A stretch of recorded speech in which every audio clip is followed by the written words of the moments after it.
Welcome to the news for the week of 18 October 2020. Creepy AI Halloween doors coming to you. Maybe they're Terminators. I don't know. Waze has vulnerabilities. Sandworm indicted. Trickbot is back, baby. APTs. Twitter hack disclosed. White Bear. Sourface. We have it all. And Danny Akacki from Gigamon joining us after the break. Stick around. This is Security Weekly, for security professionals, by security professionals.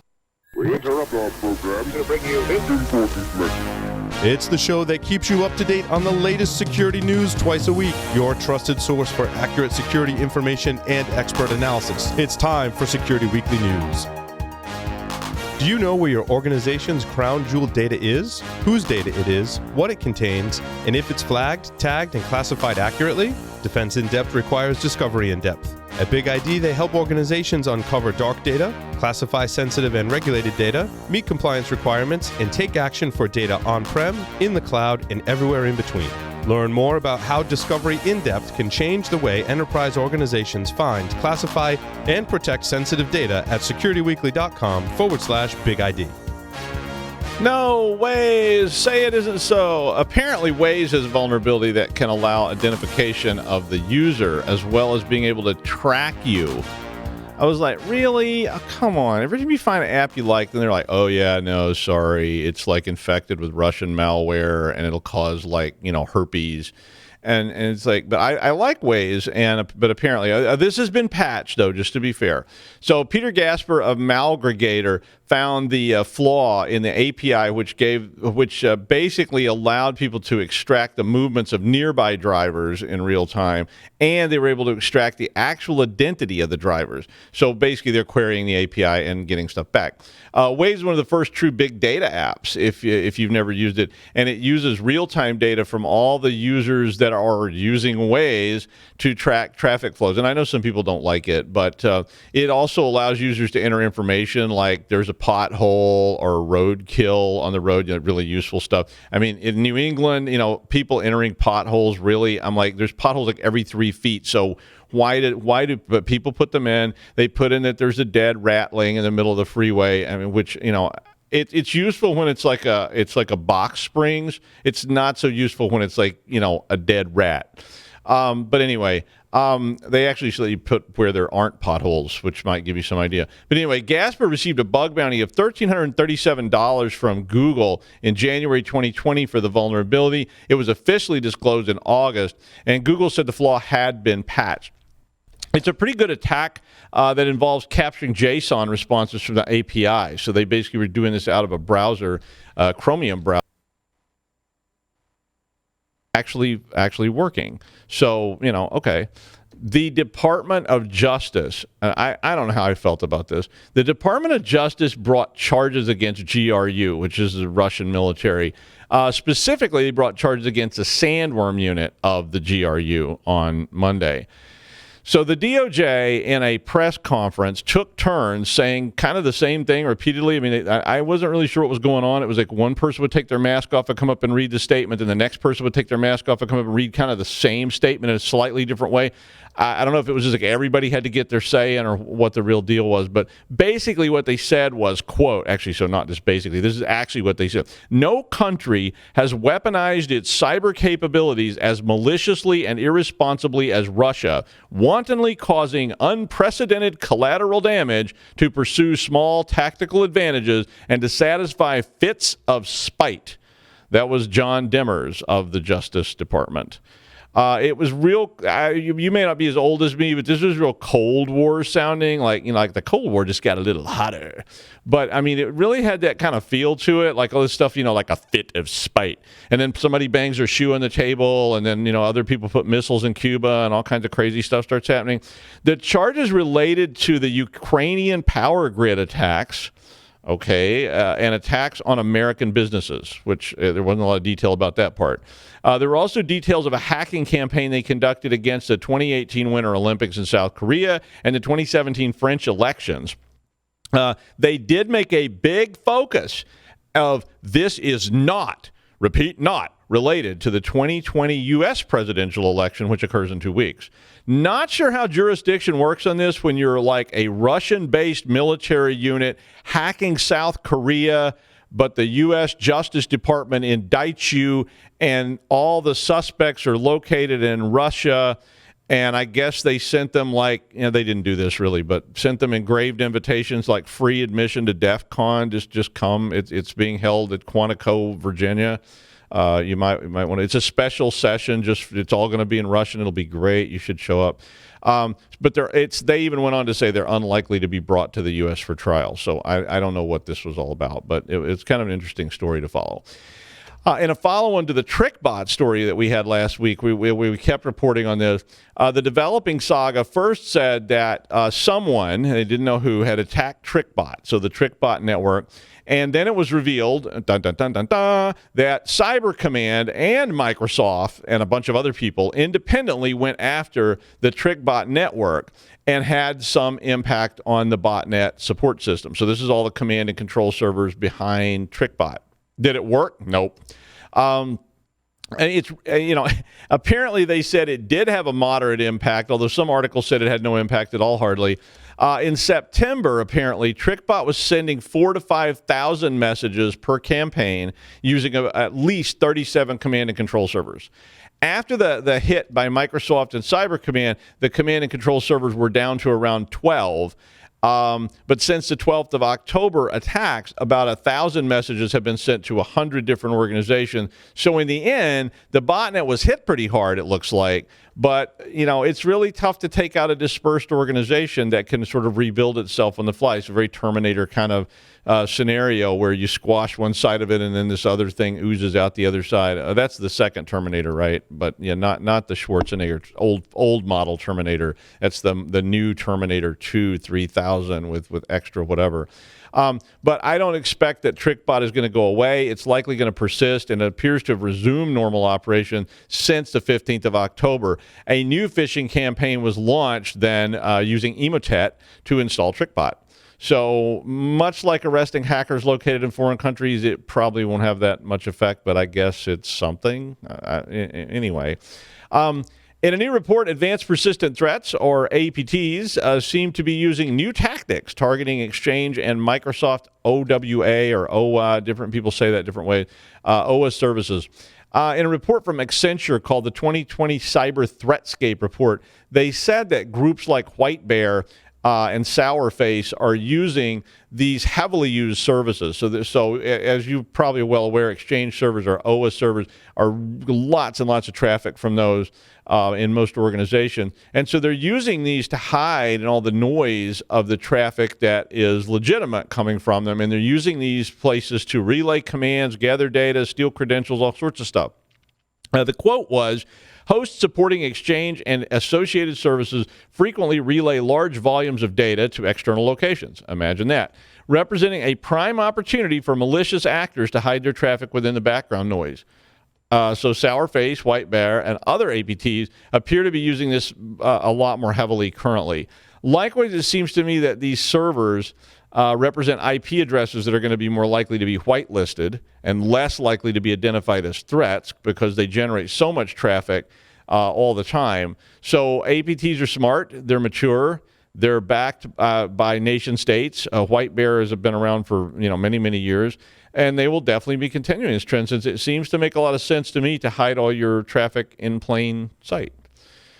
Next year, Singapore will become the first country to use facial verification in its national ID scheme. Critics, this is a country where they don't allow, they used to punish people for chewing gum in public, so they're pretty strict. Critics called it an intrusive system that will likely be abused. I'm so old, I originally had a plain paper driver's license that you could actually photocopy down at Kinko's and put it on cardstock, and you could just change your birth date. Not that I ever did that.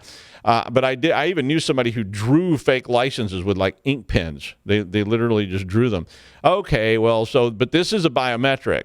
So this supposedly is going to eliminate, fraud, forgery, passwords, dongles, everything, because the government is going to store your facial ID, and then you can use your national identification as, I guess, a kind of YubiKey type device without having to plug it in. The facial verification will be contained in a national database with a series of photos of you in various lighting poses.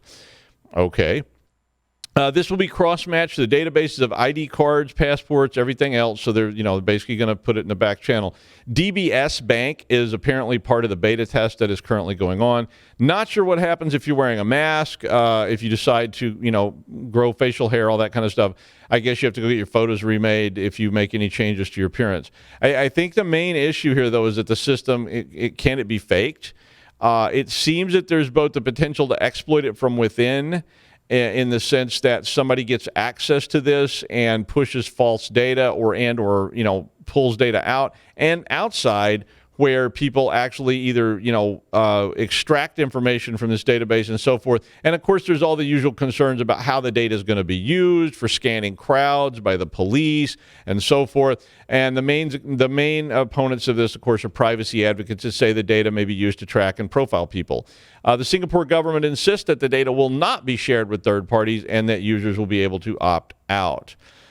Back in July, there was a massive Twitter hack.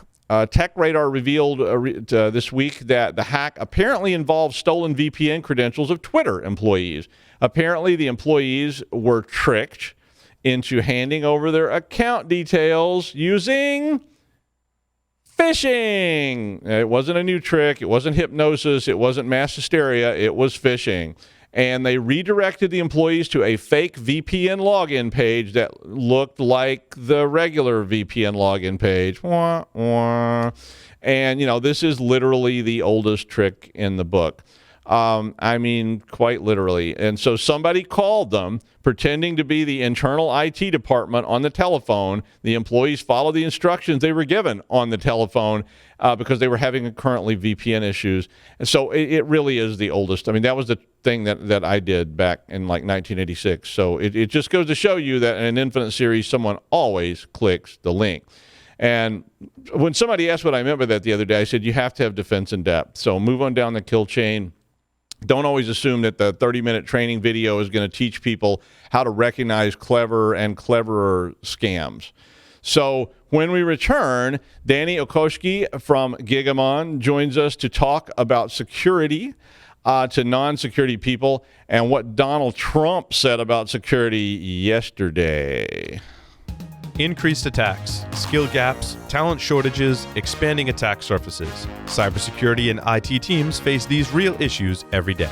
CyberA for Teams is the #1 NIST-aligned DoD 8140 and 8570 compliance certification and skills training platform. CyberA for Teams makes managing teams easier, guarantees measurable training outcomes, and keeps your team's skills sharp to meet today's biggest security threats. And did you know 96% of the Fortune 500 have employees training on CyberA? CyberA for Teams. Now you know. Visit cybera.it/solved to solve your team training challenges. So Danny Akacki from Gigamon agreed to come on today and talk with me, and that was really cool. I wanted to introduce this by two stories about Donald Trump to lead this in. Mr. Trump touched on security a couple of times with fairly, his usual subtlety. Starting back in 2015, he said that a computer hacker is somebody sitting on their bed that weighs 400 pounds. And then yesterday he said at a campaign event in Tucson, Arizona, and this is a quote, nobody gets hacked. To get hacked, you need somebody with a 197 IQ, and he needs about 15% of your password. And that really bugged me a lot because I really thought that Danny and I could talk a little bit about this kind of how do you talk to management, because this is the same kind of stuff I was getting back in the 1980s from upper management when we took in stuff and said, this is a problem. And they said, oh, we're never going to get hacked, Doug. You're just some weird nerd. Nobody else would ever figure this out. I guess I'm flattered that somebody thought I had a high IQ or something, but I was really like, no, your password is password. So we broke in. Danny, hi. Happy Cybersecurity Awareness Month, my friend. What a way to celebrate it with stories like that. At least we got airtime with the president. I know, at least for me, 15% of my security is old copies of your driver's license. Yeah, I know. I think I have one of those somewhere. But they were printed on paper. They were like literally just pasteboard, and you could just photocopy them at Kinko's. And I swear I'm gonna go to Staples today and get a poster of this screenshot from you and hang it on my wall as a driver's license because I'm so excited about being on the show. That's going to be my commemorative call. Well, I'm glad we were excited to have you on the show. That's great. I wish we had a longer show to talk to you, because I know you and I could talk a long time, and we talked earlier today. But I think my first question was, how do we get messaging out to management? Because a lot of times we talk to people. I mean, Donald Trump is a CEO. He's the president of the United States. When you try to talk to people at that level, I always get that kind of response and that sort of look like, yes, Doug, it's just weird nerd stuff. I mean, how do you have a recommendation on that? What should I say? Well, first of all, I take exception. I am a svelte 310 pounds. So they're already getting their facts wrong. So for me, a large chunk of my career, and even now in my present role with Gigamon's Threat Insight, there's your plug for the show. Is check. So I am a senior TAM, which is a technical account manager, which means my job is to explain these things to not only the technical teams but to the management that holds the purse strings. And it has no small amount to do with empathy. Right? No matter what kind of dirty mindset you have to get into to empathize with management, it's all shuddery just thinking about it, is as security people, as hackers, like we concentrate on the bits and bytes and the security of it and the hacks with this and the stupid things people say. But how does that translate into their bottom line, right? How do we translate our concerns and our knowledge and say, you need to do these things, or at least pay closer attention to them, because it's going to affect you here, in this line item, this line item, this line item. And that's something I've only come around to very recently, because in this role that I've been with Gigmon for a couple of years now, talking with more and more management across a whole wealth of different verticals and companies. And the one language that they all speak is those line items, right? So, and it also goes back to, nobody wants to feel stupid, right? Like we all can say, oh, stupid users, which I hate, or say stupid management or whatever. But I was going to say that. Yeah, so stupid users, no. Stupid management? Okay. I was going to call them flatworms because they just shy away from electric shocks, but that's about it. Yeah, it's like management. Pikachu, I choose you.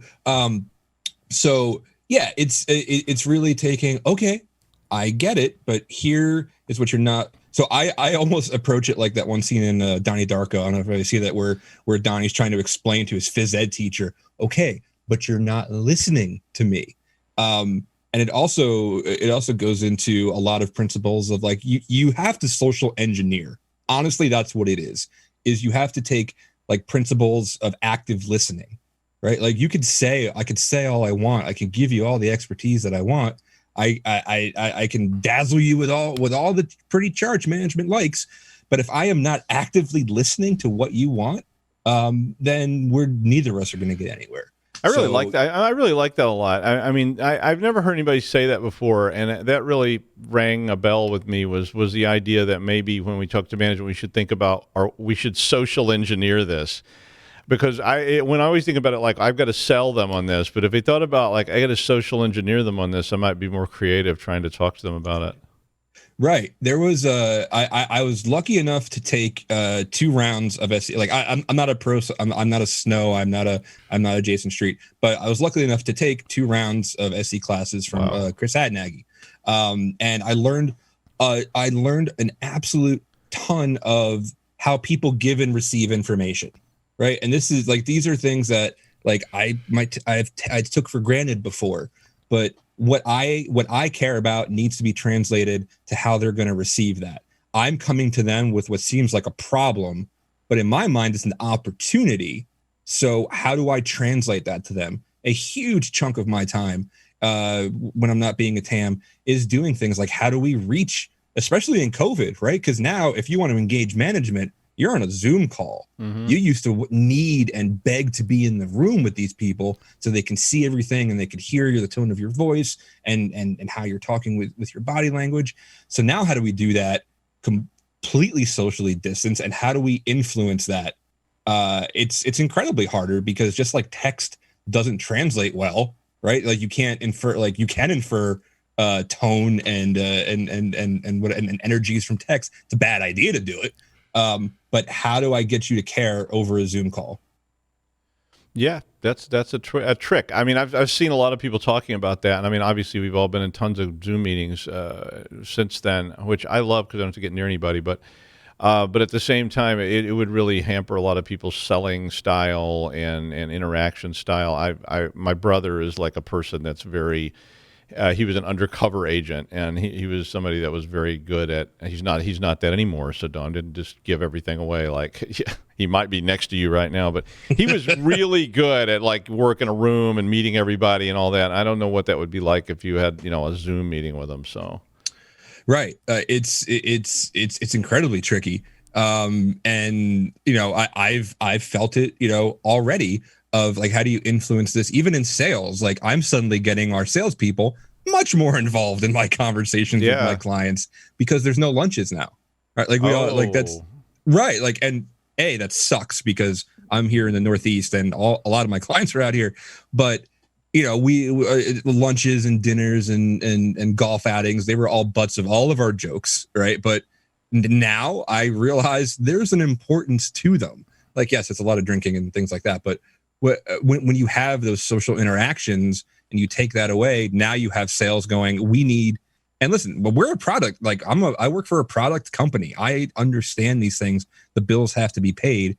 So how do you make that connection as a salesperson? Now you have to introduce yourself into workflows of a TAM or, in my case, TAM/evangelist, and do it as unobtrusively as possible so you don't seem begging and things like that. How do you do that? And then that becomes a new conversation about communication internally. And again, giving and receiving information. Now you have to adjust your workflows internally to get your messaging out that way. It's incredibly tricky, but I mean, it can be done. I mean, I'm happy to say we're doing it at Gigamon. I'm happy to work here because our salespeople understand these things, but we all had to learn it together in the past 9-10 months. Yeah. So do you think like blogging and podcasting stuff can help with any of this? Because that helped bridge this gap? 100%. So as it happened, I've always been on the blogging, webinar, writing things. I have a lot of stuff on the Gigamon website. And I love doing it because I love writing. I've been doing security for almost 10 years now. And now I can finally translate that into like persuasive writing and things like that. But right in January, my boss and I had a discussion of like, hey, you do a lot of Twitch streaming, which I do. I love doing that stuff. I'll stream hardware. I'll stream interviews just like this. And he's like, well, do you want to do it for us? Do you want to just do it for Gigamon and do a little more technical leaning? And I said, absolutely, as long as it's not just internal, right? This can't just be like a rah thing internally so people can like see who we are. It has to be something we can put externally because we've always been about, and this is the companies that I seek out to work for, we have always been about getting the actual security gospel out, if you will, not just shilling for products. So however you can do that, right? And it has to be a bunch of different ways. Gigamon, traditionally, networking company, router switches, the whole thing. And not for nothing, you're talking to a lot of graybeards, right? A lot of that can be very dry. A lot of that is very different than how you have to approach the security community and how you have to approach hackers, right? So what do you do with that? You go on something like Twitch and you stream and you have interesting information that is not just about, here's what we can do if you pay us money. So it's incredibly important, but you have to do it right. And you have to do it with sincerity. And you can't just do it just to like make more noise. There's enough noise in the world as it is. Yeah. I mean, I used to do a show that was trying to address people at the entry level, and we were always trying to explain all this stuff because there's so much to it. I mean, one of the problems I have with management is just it's very easy to fall into this kind of security weekly mode. We assume our audience probably knows more than a lot of stuff than we do. and they're all the acronyms, and I mean I hear acronyms all the time. I don't know what they are, and I have to go look them up. And it's like, wow, what is that? And then when you go find out about it, but I think management just gets a little overwhelmed with that when we, even from salespeople, when they come in to talk about products. I've been a translator for that before. I just like literally sit there and went, oh, that means this, when they're getting pitched to by somebody.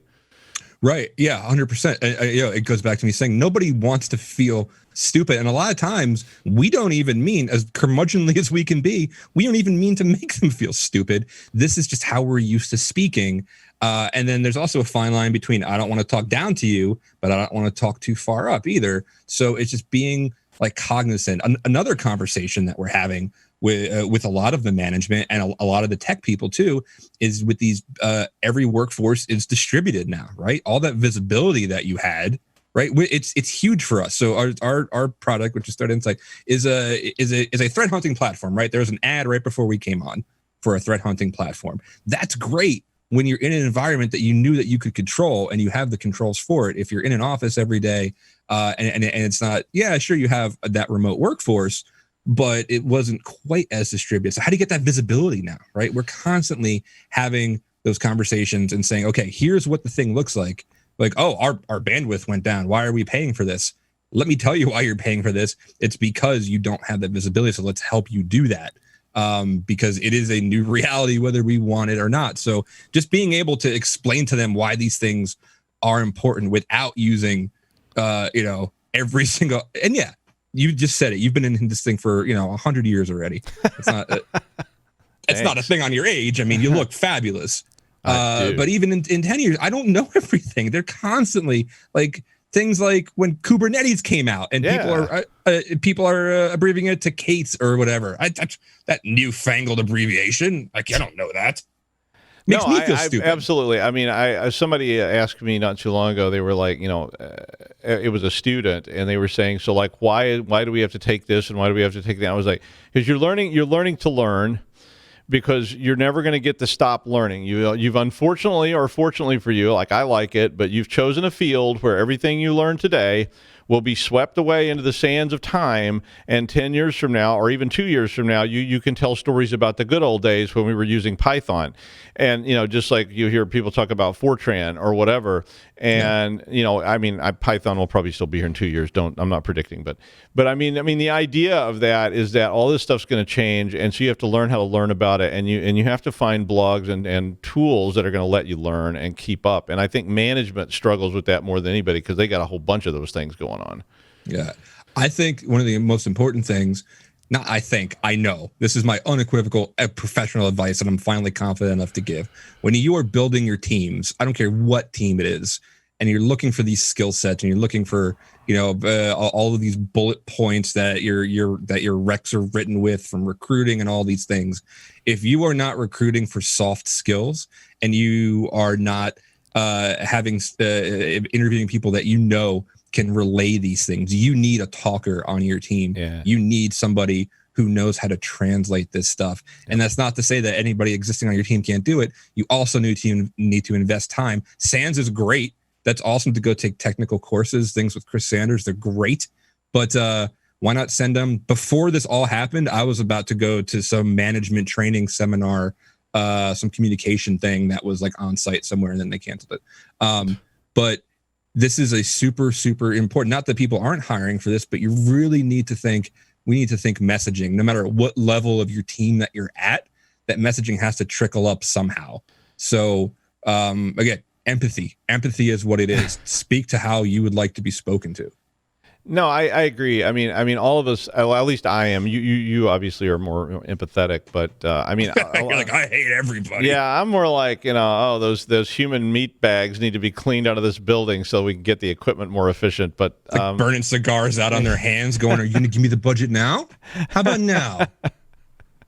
Now, did you approve it? Yeah, but but I do see that a lot, and there are people that are, and then there is this kind of tendency to sort of try to feel superior. I think at least I've seen that, and using a lot of terminology and things with managers, and you just watch them tune out. I mean, I've been in these meetings and you just watch them gloss go, over. Yeah, forget it. Let the guy rattle on for a while and then go, yeah, next, thank you.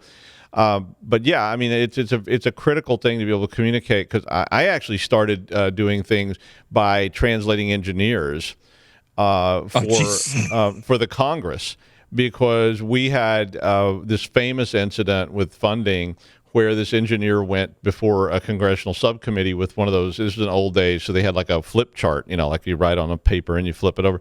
And the guy went up there and he did calculus for like 15 minutes, and then he kind of turns around to this congressional subcommittee that's being headed by, and goes, "Now do you see?" And they of course did get the funding, but there's a lot of issues with that. So. Well, I want to thank you, Danny, for joining us. I wish we had 2 or 3 hours to talk, and I'm sure we'll talk again soon, but I appreciate you being on. Yeah, I mean, listen, right before we go, I would regret not saying this.